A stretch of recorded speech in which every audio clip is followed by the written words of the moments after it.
நீங்கள் எப்படி வாழ்ந்தாலும், உறவாக இருந்தாலும், உண்மை இல்லாத நட்பாக இருந்தாலும், தேவையில்லாத, நன்மை இல்லாத வார்த்தைகளைத்தான் பயன்படுத்துவாங்க அப்படிங்கிறது உண்மை. ஆக இந்த உலகத்தில் அதாவது எவ்வளவோ கஷ்டப்பட்டு, இஷ்டப்பட்டு காலம் தள்ளக்கூடிய உங்களுக்கு தேவையில்லாத கஷ்டங்களை, நஷ்டங்களை ஏற்படுத்தக்கூடிய உறவு நட்புகளை நீங்கள் ஒதுக்கி வைக்கிறது நல்லது. பொதுவாகவே இந்த உலகத்தில் மட்டுமில்லை, உங்களுடைய வாழ்க்கையில் என்னுடைய வெளிநாட்டு பயணங்களில் அடிக்கடி நான் சொல்லக்கூடியது, தற்சமயம் கூட நான் இந்த நிகழ்ச்சி ஒளிபரப்பாகும் பொழுது மலேசியாவில் இருந்துகிட்ருப்பேன். மலேசியா நாட்டுக்கு பிறந்த நாள் வரக்கூடிய அந்த நாளில் எனக்கு மிகப்பெரிய கௌரவம் கொடுக்கக்கூடிய அமைப்பு இருக்கிறதுனால மலேசியாவில் இருக்கக்கூடிய சூழல் இருந்துகிட்டு இருக்கோம்.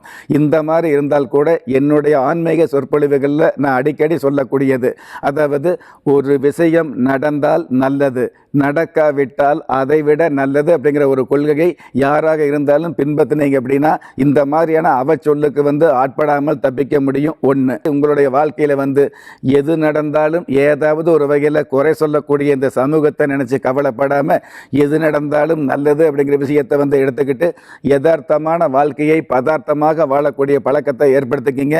எந்த ஒரு விஷயமாக இருந்தாலும் அந்த விஷயத்தில் மனச்சோர்வு இல்லாமல் மனோதிடத்தோடு வாழக்கூடிய பக்குவத்தை ஏற்படுத்திக்கிங்க. பணம் வந்தாதான் நல்லது அப்படிங்கிறத விட இந்த உலகத்தில் பணம் இருந்தால் தான் ஓரளவு நல்லது.